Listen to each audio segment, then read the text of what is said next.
Inside the Mind, the official podcast of Missouri S&T Athletics, the season finale, episode 24 here in season 1 of Inside the Mind. I want to take a moment to let you know this episode is sponsored by Missouri S&T Corporate Club member Price Chopper. We want to thank them for their membership in the Missouri S&T Corporate Club and their support of minor athletics. No weekly recap today, since we'll be doing a full recap of the spring sports season on the show today. But before we get into that conversation, if you could please be a friend, tell a friend about the show as we continue to tell the stories and talk with Missouri S&T student athletes, staff, administrators, and alumni.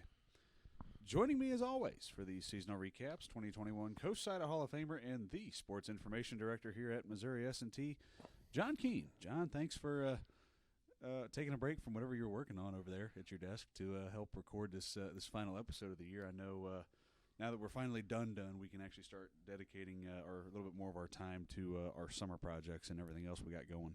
Well, we're kind of in the middle of summer projects and wrap-ups from this past year, which is what I've been working on over here all morning and afternoon here today. So, they think that the off season, once we stop playing games in May and don't start playing into August, we have the summer off. We really don't. We're trying to find things to do, and with Bailey in here working on some stuff as well. So we've got stuff going on, throughout the summer, and like I said, just trying to transition from last year to next year, and get ready for 2022-23. For sure. Just because there's not any games going on doesn't mean that the work stops. You got to wrap up the previous year, start preparing for the next year. Obviously, take a little bit of time for yourself. Yeah. Mentally unwind, physically recover, because that 9 month, that 9 month stint from August till May, it really wears on you by about month 7, month 8. You really start feeling it. Yeah, a little bit. I think, it's good to get away from it for a little bit, even take a day off a week, just to try to get, out of the office and just kind of refresh your mind a little bit. Go side later this summer. We'll have an opportunity to kind of, not only get some good professional development out of that too, but also to get a chance to kind of unwind a little bit with some friends and all that, and spend a few days just sharing ideas or just sharing stories, and just sit around a table and talk on nights and stuff like that, or at sessions, and just kind of get the pick each other's brains a little bit, and again just kind of take some time to just meet up with old friends again. Yeah, absolutely. I know you've been doing this for a lot longer than I have. This will be my first in-person convention this year. I'm really looking forward to, first of all, meeting everybody I've been on Zoom with since mid-March of 2020. That's going to be it's going to be a nice treat. But also looking forward to all the development stuff, all the sessions, meeting colleagues from around the industry, swapping war stories, picking up a few things here or there that we can hopefully bring back here and use going into next year. But definitely looking forward to it. The summer's always a nice time to kind of step back, kind of exhale. I know as we've been wrapping things up, I know I've kind of felt just like I'm shedding a weight. I've just been carrying just with everything everything happening. Everything we have to do, this show, the social media, keeping stats, doing the live streams, dealing with the elements, and schedule changes, which it seemed like there was a lot of schedule changes this spring. Dealing with like inclement weather. I know the baseball season opener I think got moved like 3 times, and then we ended up basically. You played the first game based on about an hour's notice. Yeah, because we didn't know if we were going to get the field cleared or not. That was a crazy time, and if you go out there and look now, you wouldn't tell what we did to the grass back in February, because the grass looks great, but you would have thought we would end up that way after February 27th. Oh no, that grass got absolutely traumatized. I mean, who would ever think of taking the infield drag and just dragging the outfield to get all the snow and ice off of it anywhere but an engineering school? I mean, I'm sure somebody else probably could have gotten to that point at another school, but. Well, what made the situation a little bit unique there, too, was the fact you were getting ice off the field, not necessarily snow. Snow you could have pushed off of there possibly with a blade or something like that. But, yeah, it was about. But it was about 3 inches of snow, and then about another like half inch to an inch of ice underneath the snow.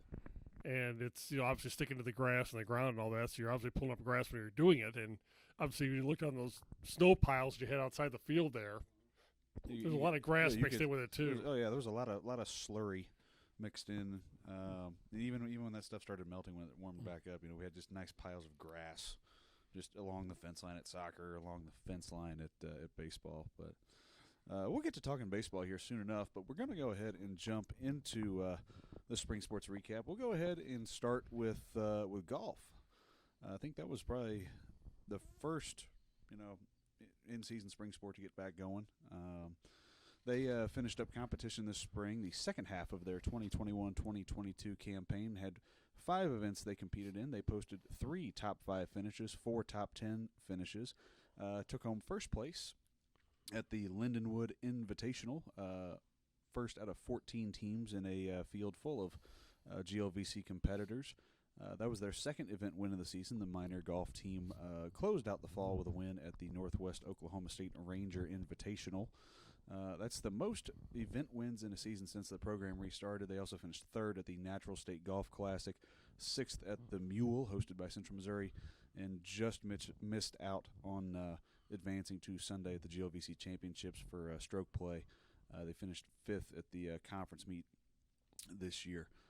Carl Milton, sophomore out of Arizona, backed up his winning performance from last year's GLVC Championship. Finished 3rd at conference this year, another all first-team GLVC selection. Fired a 3-round score of 213, 69, 72, 72 at the GLVC meet. Newcomer Yepa Taibo finished tied for 12th at the conference meet with a score of 221, went 71, 72, 78.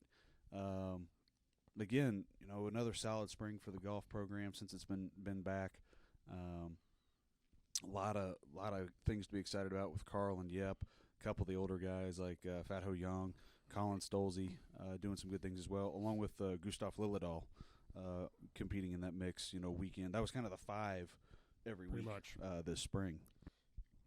Yeah, I think first of all, I think Carl probably had a fall that probably wasn't what he would probably put up to his standards and all that. Definitely. But he certainly rebounded in the spring. I mean, he was our number 1 guy in all 5 Yeah, tournaments he was in a the spring. low guy at all 5 tournaments. Had 3 top 5s, 4 top 10s.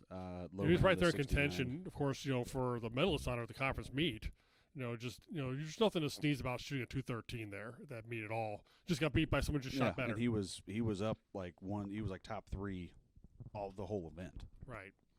I mean, you go out there and just play the best you can, and if someone beats you out, someone beats you out. I mean, that's basically what it boils down to there. And there's nothing to be ashamed of finishing 3rd there. He was, of course, the medalist in 2021, and unfortunately, he didn't quite get into the regional as an at-large as he did his freshman year. But certainly, had a very good second half of the season. I mean, his average for the season was 73.4, which is outstanding. Oh, absolutely. I mean, that's barely maybe a shot over par on average, shot and a half over par on average, per round. Shot a number of 69. I think it was 3 or 4 69s during the season. He had several. A lot of those came in the second half of the season when he was playing some of his best golf of the year. Yeah, so he certainly really followed up a great freshman year with another equally good sophomore year and all that, and Yepa really gave him a good number 2 player throughout the year too. He finished in the top 12 at the conference meet, and one really, top 10, 4 top 20s. Finished in the top 27 times this year. Low round of 68, average of 74.2. Really solid out of the first year member of the program. Yeah, and you think back a year earlier when the program was apparently going to be discontinued, and you really didn't know what the status of things was going to be with the golf program towards the end of 2021. Once the program got saved to continue playing, and then a lot of these players came back. I mean, there's always the possibility all of them could have transferred in the interim and all that, and all of them came back and really had a really good season. Coming back off that. First, getting into match play at the end of 21, and then Carl getting the individual opportunity to go compete at regionals, and then coming back and having a really good 21-22 season. Just the only unfortunate thing is we just couldn't quite get in the top 4 at the conference meet. We were right there, just couldn't quite get over. We were there, and then the scores didn't. The 3rd round scores kind of blew up a little bit on us, and that's why we missed out on a top 4 spot. Yeah, so Gustav Liddahl had 2 top 15s this spring. He also had a low round of 68, average of 75.17. Colin Stolze had a top 10 at the Harding event down at the Red Apple Inn and Country Club. It's such a quaint little name for a country club down in Heber Springs, Arkansas. He had a low round of 70 this year, average of 75.58. Fat Ho Young recently graduated with a 4.0 GPA. as a student athlete here at S&T. Already got a job and apparently bought himself a Tesla with his signing bonus, according to head golf coach Chad Green. Fat had 2 top 20s this year, low of 71, average of 76.56. Also, Nihal Shah competed in a few events as an individual as well this year. I think most of that group should be coming back for the fall and for the spring as well next year. So he bought a Tesla, huh? Yeah, I believe he did. So he's just made Elon Musk bank account a little bit. Maybe, yeah. I think that's what I ran into. Not like he really needs I ran the money into Chad. anyways. I ran into Chad a couple weeks ago, and I think he said that Fat already had a job lined up, and he was already working or getting ready to work before graduation. He's like, yeah, I think he bought a Tesla. I was like, oh, that must be nice to just go out and just drop 22, 23 years old, and just drive, just in literally just put I don't know if he bought it like outright or if he put down just a really good down payment, but he does have a Tesla. I believe that's his new set of wheels. So just gotta find places now you can plug it in. I know Rolla's got a couple. Yeah, they're over on the other side. Bandana's got one on their parking lot. Over down on the far side of town. I think it's exit 184. Yeah. Of the 3 exits that are really Rolla. Technically, there's 4. It's really only 3 in Rolla proper, because the other one's the industrial park. But all right, we'll go ahead and move on to our next sport. You want to talk about softball next? We can. Yeah, let's go ahead and talk softball. And I'm sure Bailey's just going to be listening in really intently to see what's going to be said here for the next few minutes. As Bailey Jobson's are running our video over here, and she's one of the middle infielders on our softball team, a sophomore, who's helping us out this summer. And she certainly don't know, ears are going to perk up now to see what's being said about her ball club here over the next few minutes. Well, it was a significantly improved 2022 campaign, just looking at the results in the win-loss column for Kathy Monroe's ball club. Last year, young team, dealing with everything going on with COVID, finished 7-35. This year was about as big of a turnaround as you could hope for. Plus 17 in the win column, and finished 24-26 overall, 12-16 in the GLVC. Just missed out on making the conference tournament. Was part of that gaggle, if you will. Four-way tie for 8th place. Four-way tie for 8th, and the tiebreakers just didn't hold up. But 13-7 at home this year. And I think I think Bailey can probably agree. There's probably a lot of unfinished business that the softball team is looking to address moving into 2023. Well, we'll start with the positives here. First of all, obviously making a 17-win improvement, just speaks volumes. And really, if you think about it, not really talked about much, but I figured out we only played maybe 17 games with a full roster this year. Madison Pasolano, who got off to a great start that opening weekend until she got hurt that weekend, too. She only played 27 games. Hamstrings are a tricky thing to manage. Yeah, and she only played 27 games this year. But we were without Julia Canoy, one of our top 3 top 3 pitchers. We missed her for about a month. Sierra Bell, who actually played high school ball with Bailey over there at Marceline High School, she missed a period of time. We were dealing with a concussion. Elizabeth Viox missed a weekend when we had all the rest of them back. So I think we were able to play 17 games this year with a full roster, and yet we still made a 17-game improvement, which really speaks volumes for what this team was able to do. Now, the one downside is we've got to figure out a way now to close the gap on the top teams in the league. We went 0-10 against the top 5 seeds this year, but we did accumulate again 12 wins in conference play. We were right there for the conference tournament approach. Just got beat on a tiebreaker. And I think a lot of our players made a lot of improvement over the course of the year as they got more playing time and really significantly more playing time they've really gotten over the last couple of seasons. Yeah, I know. You just trying to look at some of those scores against some of those top teams. Obviously, Southern Indiana is moving on. They won't. That's just Lindenwood, one of the other teams that was in the top 5 group. You got UIndy, Drury, and Missouri St. Louis were those other 3. But, the number 6 seed was Illinois Springfield. That's the team we swept a doubleheader from the last weekend of the season. And that's shut them out. Shut them out both games. Yeah, and that was 8-0 on that Friday. And that was probably one of the, some of the positives that came out of this year. We swept Rockhurst as well, a team that was in the tournament also. We put ourselves in a position this year where we're playing meaningful games at the end of the year, which is something we hadn't really done in 4 years. And that was, again, I think a lot of our players made a lot of improvement over the past year or so. And I think really the last couple of years have been kind of a mess. We went, into 2020 with a veteran team that year. And then our season gets cut short 16 games in. So really, and a lot of those players did not come back after that 2020 season. So really, we're going to 21 with a very inexperienced roster. Our fall was really, there's some growing pains that are going to go on, and then obviously having to deal with everything else like COVID protocols, testing, travel restrictions, limited scheduling, and not having a normal fall. I mean, that's what it basically was. I mean, Bailey can speak to this a little bit. I mean, she's across the room here, but you really didn't have the normal fall practice schedule that you would have in 2020 that you would have had going into the 2021 season because you were making smaller groups, not a lot of team stuff because of all the protocols in place. So, a lot of the team stuff really wasn't in place there. We had a young pitching staff. We basically started a freshman and a sophomore that year for most of our games, really, and then a senior that was probably our number 3 pitcher on that staff. Now let's fast forward to this year. We're a year older.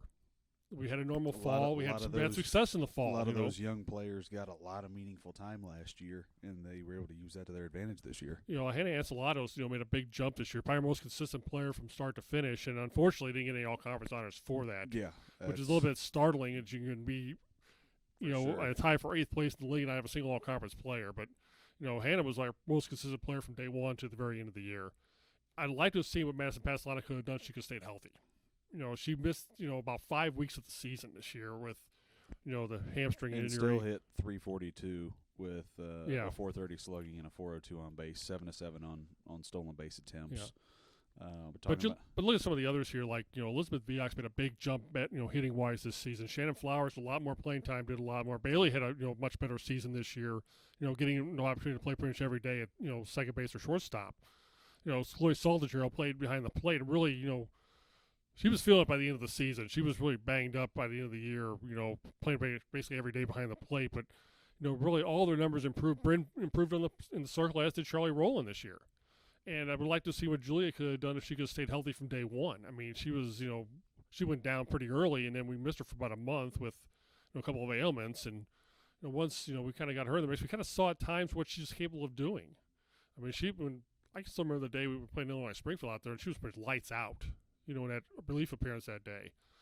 There were times, though, too, where she pitched like a freshman, and so hopefully, again, everybody now we have to make the next jump, the next step to get into the conference tournament this year. And, certainly this was a very positive step this year. Now we just have to figure out the way to make the next one. Absolutely. Now, Hannah Ancelatos finished the year hitting 327, 18 combined doubles and triples, 13 doubles, 5 triples, 6 home runs, drove in 28, scored 32 times, slugged 605. Stole 11 bases. Stole 11 to 15 on stolen bases. Still not sure how she didn't make at least one of the 3 all-conference teams. And played very well in center field, too, on top of that. And did a very, very standout job in center. You said Ellie Viox, hit 318 this year. Ashley Davis put together a really strong senior campaign. Had the go-ahead base knock in what ended up being the season finale against Lewis. In her final at bat. Yeah. Go-ahead 2-run single. Shannon Flowers brought the rain, tied for team lead, had 6 home runs, 8 doubles, drove in 36 to lead the club. Bailey Jobson sitting over here on the 1s and 2s today at 264. Pretty much everyday player on the infield, shortstop, second base. And then you mentioned, Bryn really did good at the plate, but also did really well on the mound. Both her and Charlie Rowland posted an ERA below 4 this year. And Bryn led the staff with 115 strikeouts, went 12-10 this year, in 142 and a third innings. Held opponents to a 272 batting average. Really took a big step forward this year. Charlie finished the year 10-10. Struck out 89 and 123 innings of work. They said with Julia, highly touted left-handed freshman, unfortunately missed a little bit of time. Did pick up 2 wins on the season, worked 45 innings, recorded 59 strikeouts, still held opponents to under a 250 batting average. But yeah, definitely, big steps forward at the plate and in the circle for the softball program this year. And maybe the biggest number that really jumps out at you was last year our team ERA was over 9. And we cut it over at half this year, 4.32. Yeah. Certainly there's room for it to go down from there, too. But, that was a big drop right there from a 9+ ERA to 4.32 this year. And it helps out your offense, too. Sure. There's not as much pressure to like, oh hey, we're gonna have to score 7, 8, 9 runs a ball game to stay in it. So certainly, that's again the only really loss you're going to have in this lineup is actually Davis. Having graduated, so you hope either you bring in a big bat or maybe one emerges. Out of what you have currently on your roster. One player we didn't have this year was Holly Finnell, who played as a freshman. But was dealing with some matters back home. This spring didn't play. We could get her back in the mix next year too, and if we can just find one more bat for the lineup, they could really be an impact bat. We got a chance to really take off next year and get a playoff spot and go from there. Absolutely. A couple other things to note. I had a 7-game win streak during the season, and head coach Kathy Monroe picked up her 100th career win as a head coach. So congratulations to Coach Monroe. That 7-game winning streak, that was probably some of the best softball that they played all year. That was the second game of that Jewel series, and that kind of carried through entire week there after that. Entire week. I was Minnesota, Moorhead, Rockhurst, SBU. That was part of that weekend where baseball and softball combined to go like 10-0 for like the week at home. Mm-hmm. So that was exciting to see. Speaking of baseball, we'll go ahead and use that as our segue to kind of break things up here. A challenging year for Todd DeGraff and Reed's Ball Club. A lot of adversity to overcome. GLVC realigned the 2 divisions for baseball this year. A little bit of reshuffling going into 2022. Was it 7 of the 8 teams that made the conference tournament in 2021 ended up 6 of 7. 6 of the 7. And the one it didn't actually was a better team this year than expected too. Were in all those teams were in Missouri S&T's division this year. So it's kind of you see the schedule comes out and you just kind of go oh, but nonetheless S&T finished the year 20-25 overall, went 8-16 in the GLVC, 12-win season here at the ballpark at S&T. Opened up with a couple of wins over Minnesota Crookston. Ended up splitting that series. Had just a absolute slugfest in the series finale. That didn't even go the full distance because we ran out of daylight. But yeah, obviously a very, very challenging year for baseball. A lot of adversity to overcome. Still a fairly young group, even though there was eight seniors this year. But still overall a fairly young group that year. They did have a 9-game winning streak from March 10 to 25. That included series sweeps over SBU, Missouri St. Louis, and the series opener against Truman. Which was the longest winning streak we've had since 2011. No, we had a couple. No, 9. Yeah, we got to 8 a couple times. Yeah, I've never got to 9. Never got to 9. Yeah, we were knocking on the door of being able to grow out beards. For those of you that follow along and know the culture of Missouri S&T baseball, you got to be clean shaven on game days. And anytime guys get to like 8, they start looking ahead to 10. Like, oh yeah, we're gonna get to 10. We're not gonna have to shave the rest of the year. Unfortunately, that didn't come to be. Again, with going back to the tough GLVC schedule, 2 teams from Missouri S&T's division ended up playing in the Super Regionals. And Illinois Springfield is now at the College World Series for Division II. With a very interesting first-round matchup, by the way, against Point Loma. Yeah, that's a turnaround story right there. That was like literally one of the worst teams in the country going last year, and then turning around and being in the World Series this year. But the interesting story at Point Loma, and I know we're getting straying away from our stuff a little bit here, but their head coach used to be the pitching coach at UC San Diego, who was a power in Division II out on the West Coast until they moved up to Division I a couple of years ago. So he's just brought what he did over at UC San Diego over to Point Loma right across town there, and they've got that team now in the World Series, and it'll be a good matchup for Illinois Springfield. Some good pitching against one of the better lineups in Division II. Be interesting to see. Illinois Springfield sure can swing it. They didn't hit any home runs here this year until the last day of the season, so I guess that weekend wasn't a total loss for them, since that's all they do is just score 12 runs a game and hit a ton of home runs. I think they broke their NCAA Division II era home run record. I think they broke a Grand Slam record in the regionals too, or the Supers against Quincy as well. But going back to Missouri S&T, Doug Wood led all qualifying hitters this season with a .352 average, led the team with 57 hits, 40 runs batted in, and led the team with 9 home runs. Chase Burgess ended up playing a pretty good amount out at second base over the course of the year, started 22 times out of 31 games played. He hit .364 with 5 doubles, a home run, stole 9 bases, drove in 19. Garrett Weiner Brady Voss, all had good seasons. The G-Man hit 7 bombs this year, drove in 32, hit 333. Brady Voss, one of the best defenders in the conference in center field, hit 315. He hit 6 home runs, drove in 38, stole 14 bases. Andrew Branson named All GLVC second team utility player. He hit 315 with what was that 8, 4, 12, 15 extra base hits, 30 RBIs. Dakota Sill hit 304, 12 doubles, pair of triples, 17 RBIs, led the team with 21 stolen bases. Cade Meyer, Dylan Mollett both won 3 games on the mound this year. It's looking at the stats. They don't necessarily reflect how good S&T played at times, because there were some games where everybody was playing good. There was just a lot of things happening. Just a lot of runs being put up. They got caught up in a lot of high-scoring games this year against a lot of competition. First of all, I played very good competition. You mentioned in the division we played in this year with Illinois Springfield and Quincy and Lewis, being part of Southern Indiana. Traditional power didn't make the playoffs out of this division this year. The fourth playoff qualifier was Indianapolis, and we went out there and got into 4 real high-scoring games with the Greyhounds that weekend in April. So I think their story, in a lot of ways, mirrors what softball had this year. A lot of youth on this roster, especially the pitching staff. And we really only had 3 seniors of note in that staff: of Cade Meyer, Dylan Dunbar, and Chase Anderson had a really good year out of the bullpen.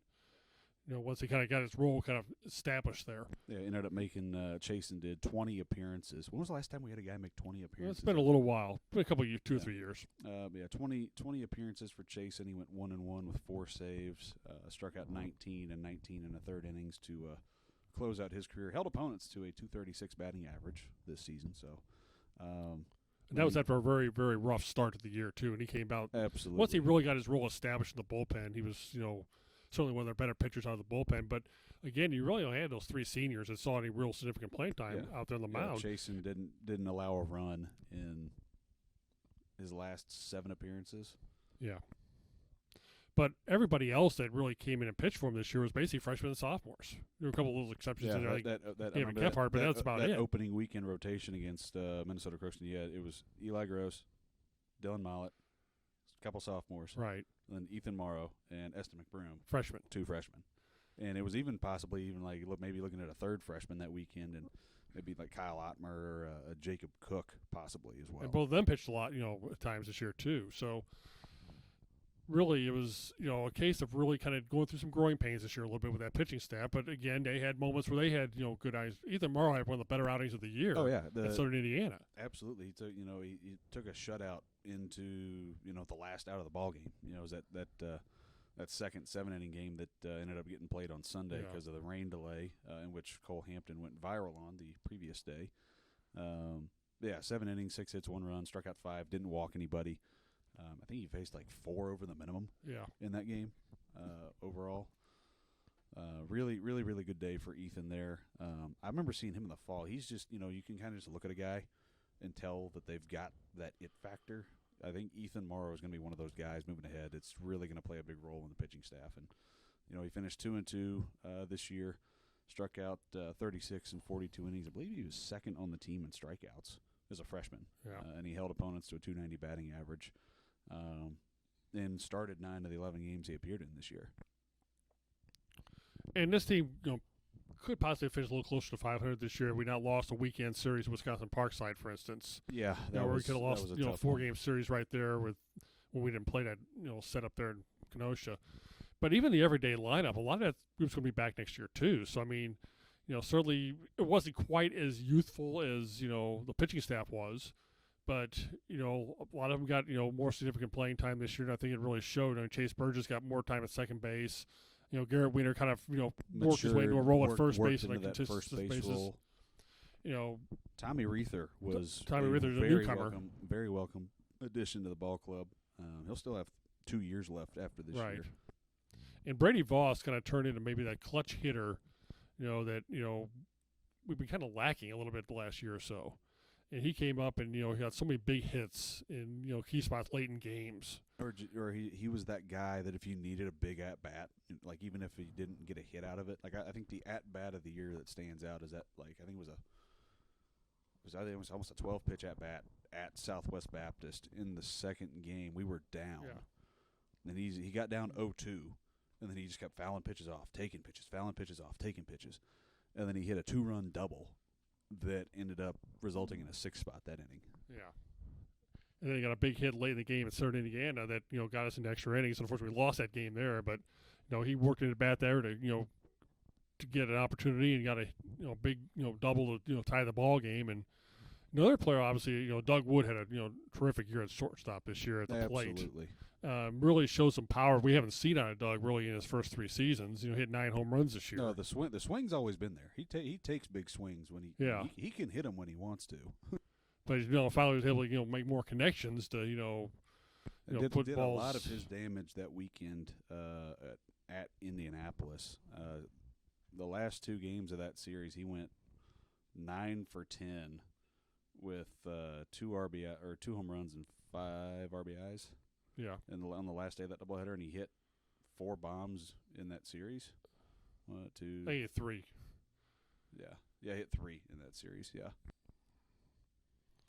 But power we really hadn't seen out of him necessarily throughout his career. I think maybe the first sign of that was at the end of last season in 2020 or 2021. I mean, he had a couple of home runs against Southwest Baptist in our last home game of the season, and it kind of carried over into this. And if memory serves me right, I believe his very first one was in the conference tournament in 19 against Southern Indiana down in Ozark.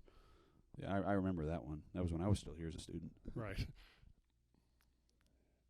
But no, it's Aaron Burkhoff. We'd be remiss if we didn't talk about him. He obviously dealt with some injuries this year. Only appeared in 22 games. But early in the year, it was kind of funny. He either hit a home run or he didn't do anything. And we kind of joke about saying that he broke the single game home run record by an individual in his first 3 at bats against Minnesota Crookston in a game that S&T ended up losing 16-15 in 8 innings because we ran out of daylight. But he finished I think he was a grand slam away from a home run cycle, I think, because he had a 1, 2, and a 3. Right. And I think that game we also either we tied or broke the single game team record. Yeah. We came one short of the overall for the season record. 38 home runs this season for the Miners. In a pitcher's ballpark, so to speak. Yeah. At 366 played awful small with how much the wind was blowing out this year, though. The wind was just blowing, period. On both fields. I think we're still getting dust out of these computers we have here in our office here from. Maybe. I know I keep saying I wiped off the MacBook that we used to stream these podcasts and record them and everything. I keep wiping them off, but every time I open it up, I still find more dust. Yeah. It just it's like the sands of Tatooine. It never goes away. But again, this is going to be a roster next year that's going to have the bulk of it intact. Going to 2023, and certainly you hope that year that the pitching staff has really gained experience-wise will certainly play have some benefits here in the coming year too. As they've gained more experience and better feel for pitching in college baseball and how you have to attack some of these lineups here in this conference. Yeah, you're still gonna have a lot of guys coming back. David Kephart, Eli Gross, Morrow, Mollett.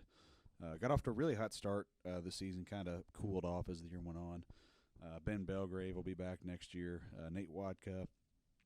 Matt Ellingson turned into a guy this year. He barely saw any time last year. Ended up pitching in 15 games, and he started working in more leverage situations late in the year. Picked up a save in that last game of the weekend against Southern Indiana. The final game those 2 teams will ever play at the Division II level. S&T got the win in that. Eston McBroom missed some time after the first couple weeks of the season. He came back, pitched a little bit late. I think that's a guy you're going to want to keep an eye on going into next year. He's got some good stuff. Not necessarily a traditional delivery. Kind of slings it in there. I think that's going to be somebody to keep an eye on next year. And then you got some of the other big body guys. Kyle Ottmer, Jacob Cook, Scott Heinrich, obviously factor in that as well. Mick Von Felt, Kyle Fowler, Trayton Ruth, all those guys. It's a lot. It's a lot of your innings coming back next year. Like you mentioned, there were 8 seniors, but it's still overall was still a pretty young group. And unfortunately, one of the seniors that really didn't get to really show us, his senior year or last year, that really what he could possibly do, to really enhance a really good career for us was Will Hayes. Dealing with some injury issues right from the get-go this year. And probably the biggest bummer about the whole season was just not seeing Billy Baseball go out and do his thing. But still one of the all-time great players to ever come through here. I know we've been updating record books and stuff. I know his name's going to be in there in a few places. Yeah. Once we finally get those posted. But yeah, he was able to play in 18 games. Did start 14, but a lot of those were towards the end of the year. And some of it doesn't hit a roll too, not at second base. So. Because he had some, throughout his career, he made a lot of dazzling plays in the field. And it's one of those dirtbag ball players, guy you love to have on your team, but guy you hate to play against because he's like he hit almost 400 last year. Yeah, like he's that kind of talent, and definitely a guy that you don't even have to think twice about, putting in the lineup when he's healthy. But unfortunately, that wasn't the case this year. Yeah, he battled through some stuff, was able to at least finish out. And was even playing hurt during that time too. So he gave it all he could while he was on the field. Unfortunately, he just wasn't able to stay healthy throughout the season. Sure, but yeah, no, a lot to look forward to. A lot of that group coming back next year, and some pretty good pieces coming in that Todd DeGraffenreid and Shane Hershelman have assembled as well. I think it just about covers that for baseball, right? You got anything else you want to add? I think you pretty much took care of all of it. You went through the whole roster, I think, so I think we're okay there. So, I could keep going. I don't think I got everybody, but we're not gonna. We'll go ahead and move on. Kind of talk with the second part of the track and field season, the outdoor season. Just about as successful, if not more successful than the indoor season. Men's track and field team repeated as Great Lakes Valley Conference outdoor champions for the second year in a row, repeated for the second time in program history, and that was their 6th overall outdoor title. Correct. Sean Meineke named Coach of the Year. Otto Niddle named Freshman of the Year, winning a couple of those major awards. Plenty of hardware they picked up at the conference meet, and also plenty of school records that got broken along the way over the course of the season. And sometimes it was the same the same record going week after week after week, like Hayes Petito in the steeplechase or Nathan Swadley in the shot put towards the end of the year. We'll start. First of all, Nathan Swadley had, of all the 400-some student athletes we have in our program here, he probably had the best year probably in an all-around aspect, both on the field and off the field stuff he's earned. He's the Paragon Award winner for the JOVC that was just announced here recently. He, he's academic all-district with a shot at academic all-America honors. Likely be an all-region competitor. He's an all-America on the, in the competition-wise, both indoor and outdoor seasons this year. This past weekend, he did this actually in the indoor season too, where he had his best mark of the season in the next to last meet of the season and then broke it at the national meet. In the indoor season, he broke the conference record and the school record in the shot put to win the conference championship there. Then goes to nationals and throws 18.01 meters to finish 6th. He unfortunately didn't, win a conference championship this year, which is, kind of surprising a little bit when you figure he'd won all 3 of the throwing events the year before. But there's good throwers in this league besides him. So the kid from Quincy this year had a Hayden Lewis really, is really good year. Yeah. And he actually got beat up by one of his teammates, actually, the hammer throw, Jacob Lubert. But Nathan going out in the shot put in their last chance meet and throws 17.90 and got into the national meet. And in the 3rd throw of the first round, he's sitting, at that point in time in 12th place overall. He was actually probably not going to get into the finals at that point. Then he goes out and throws 159.7 3/4, 18.818 meters. And when he made that throw, it's like, okay, he's done everything he could do right there to get into the finals. He's leading the, he was the next last thrower in the first flight. and he hit that mark on throw 3. Only one guy was left. That guy didn't throw it as well. So Nathan went into the finals. Just then you had to kind of sit through that second flight and just knowing that you got all the big guns in flight 2. If you beat out 2 of those guys, he's in the finals. He ended up beating out 3 of them with that throw he made in the 3rd round. Excuse me.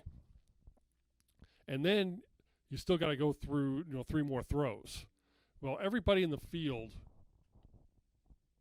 that was in there with him in that championship round had a throw better than 18-18 this year. So you're just like you're just kind of holding your breath a little bit. Just crossing your fingers that everything's going to go well.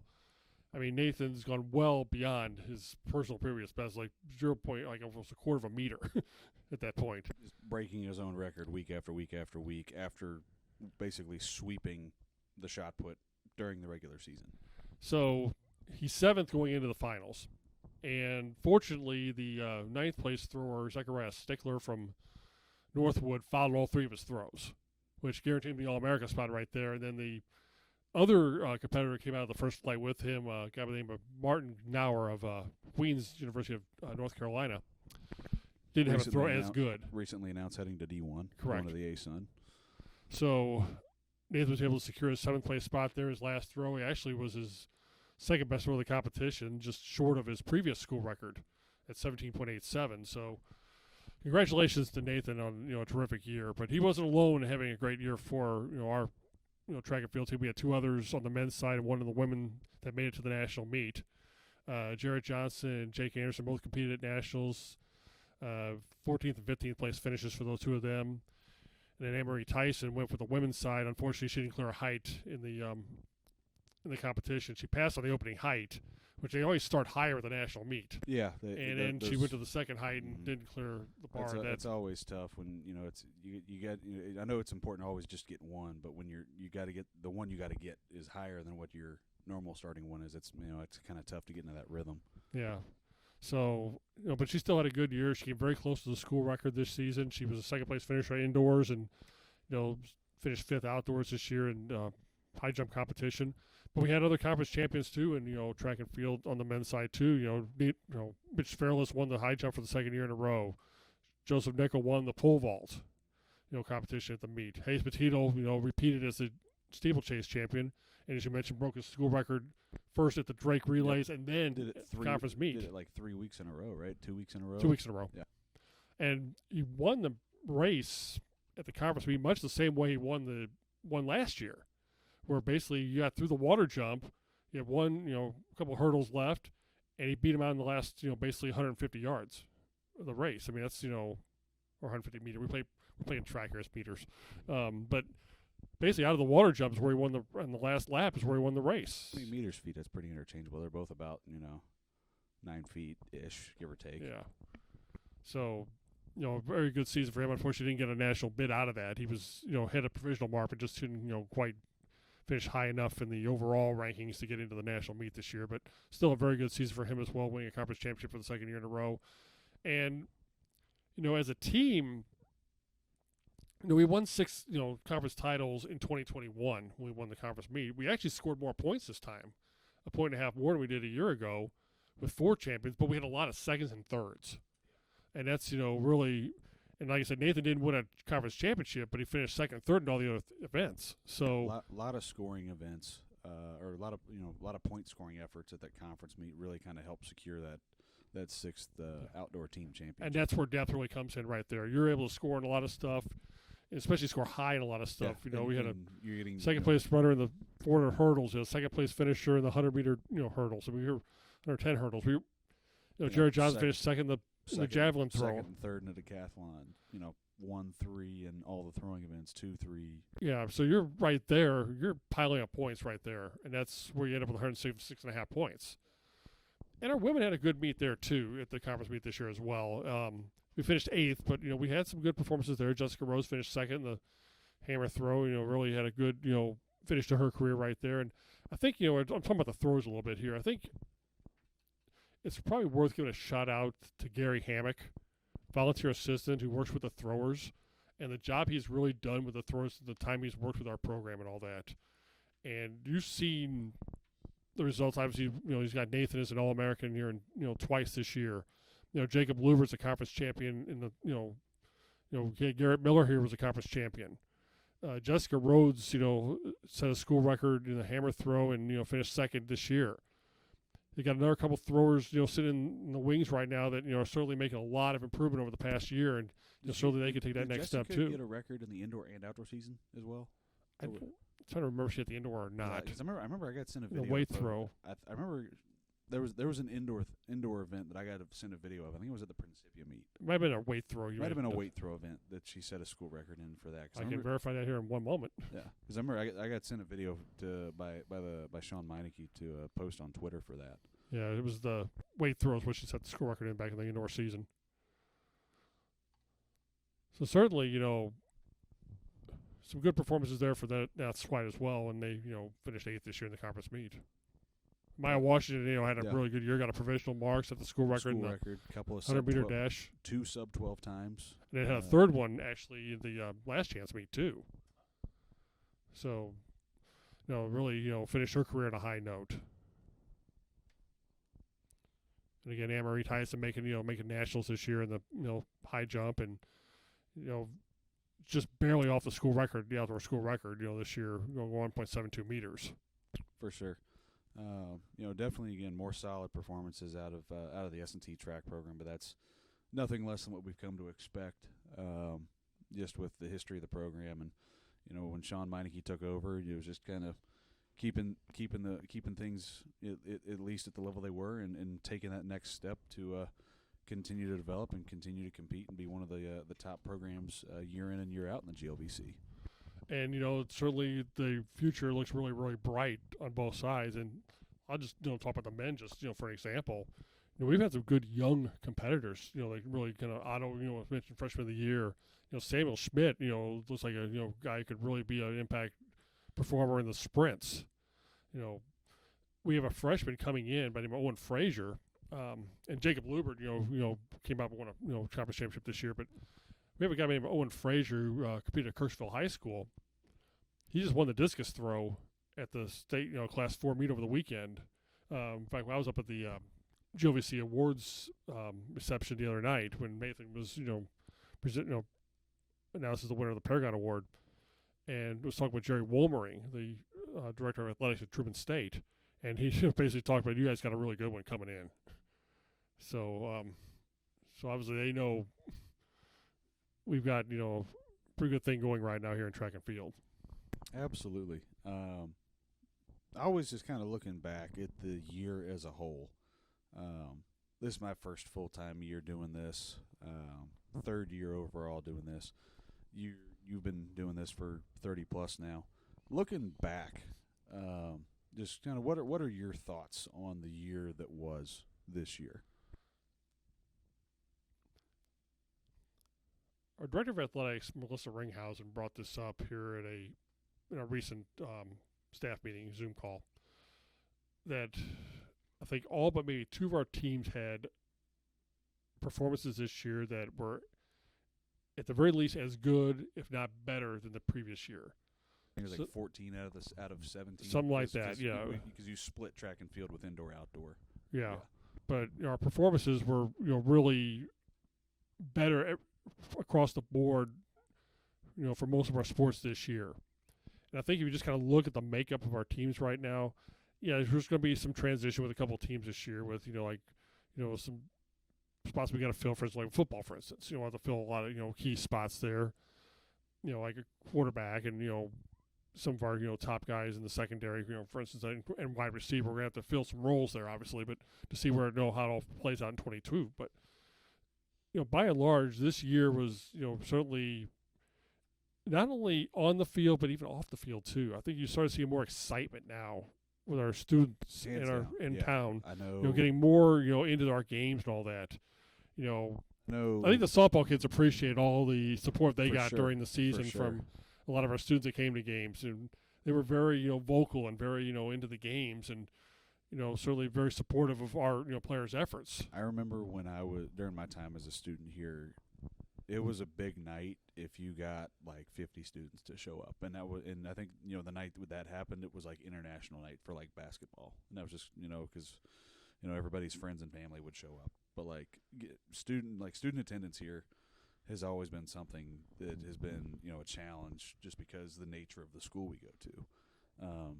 Seeing kind of what started happening during basketball season towards like the middle half, latter third of basketball season, that kind of culminated in that last weekend against Illinois Springfield, especially against Lewis on the last day of the regular season.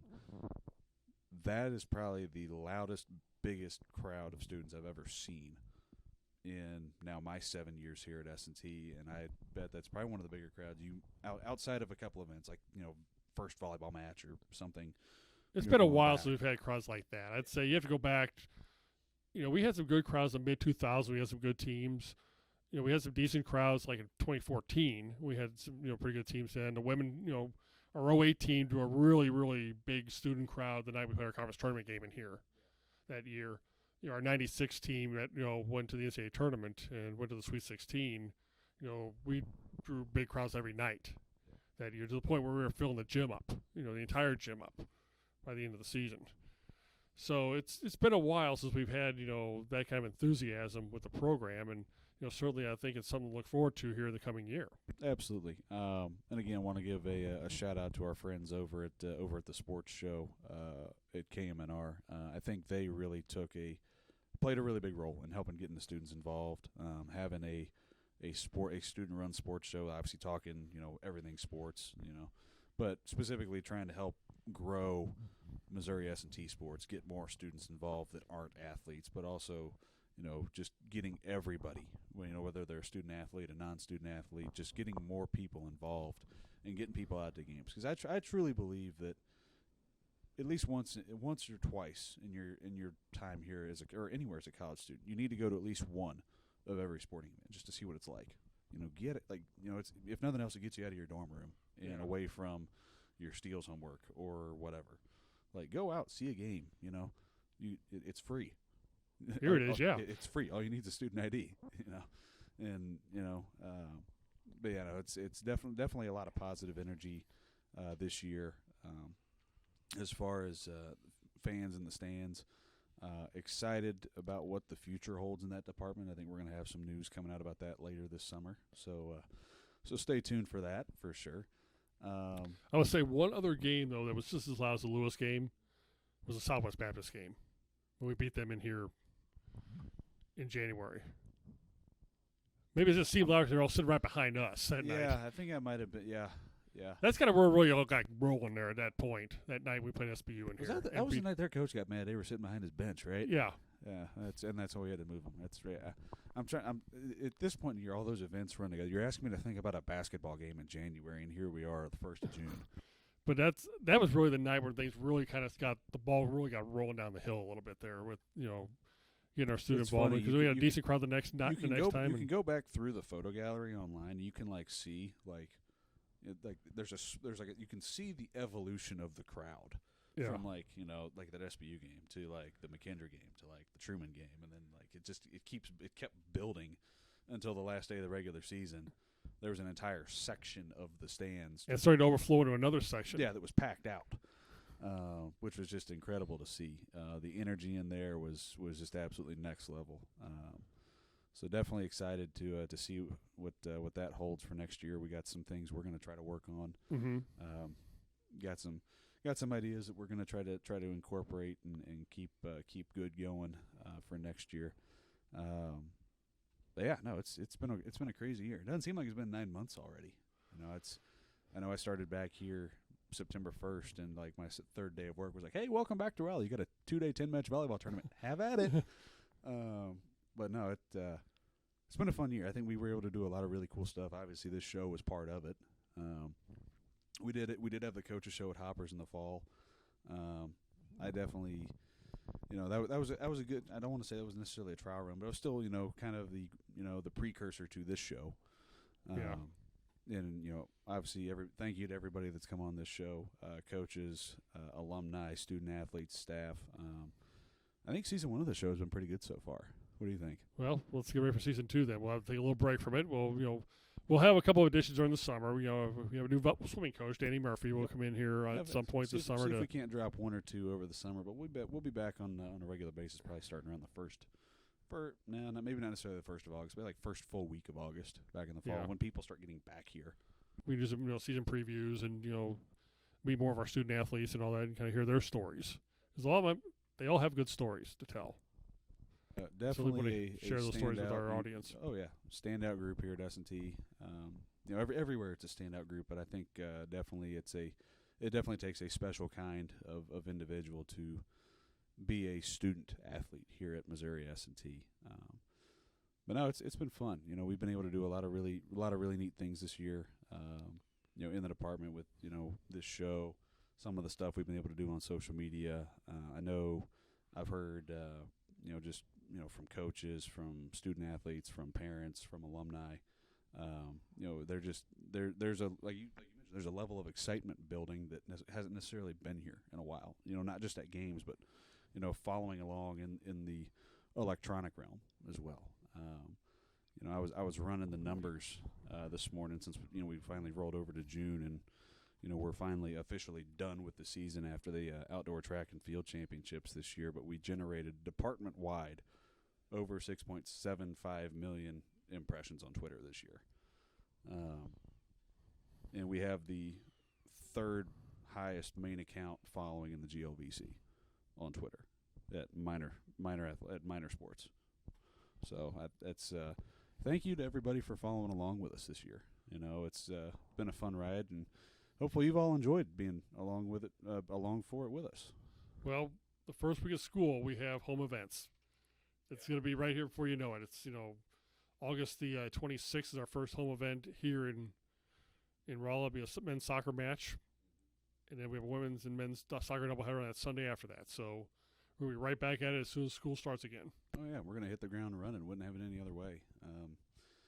First event of the August 25th is gonna get here way too quick.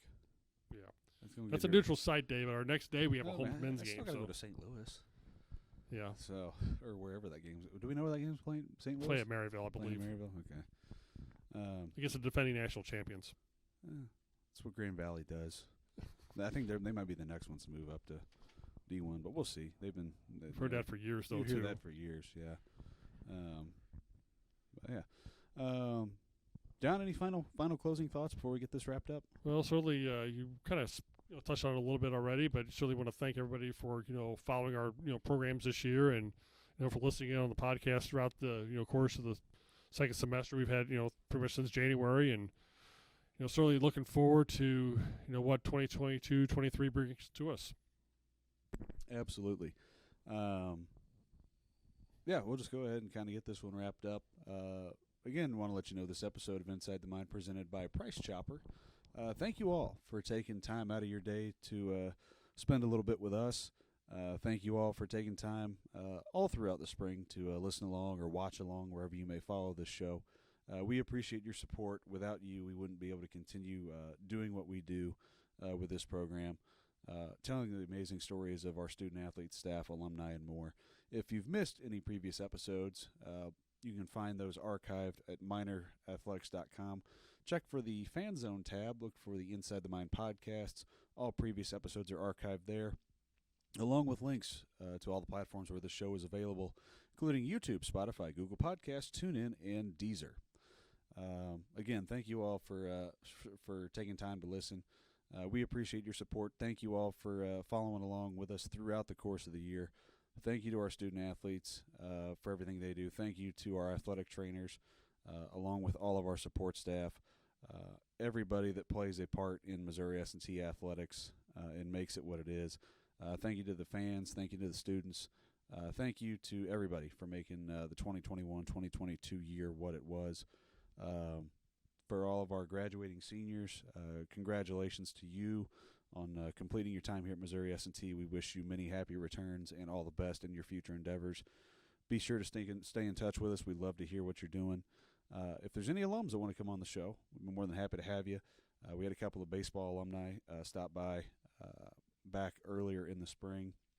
Had some really great conversations with them So we definitely want to stay in touch and keep up with what you're doing and talk about what you're doing and where you're at now and how your time at Missouri S&T was.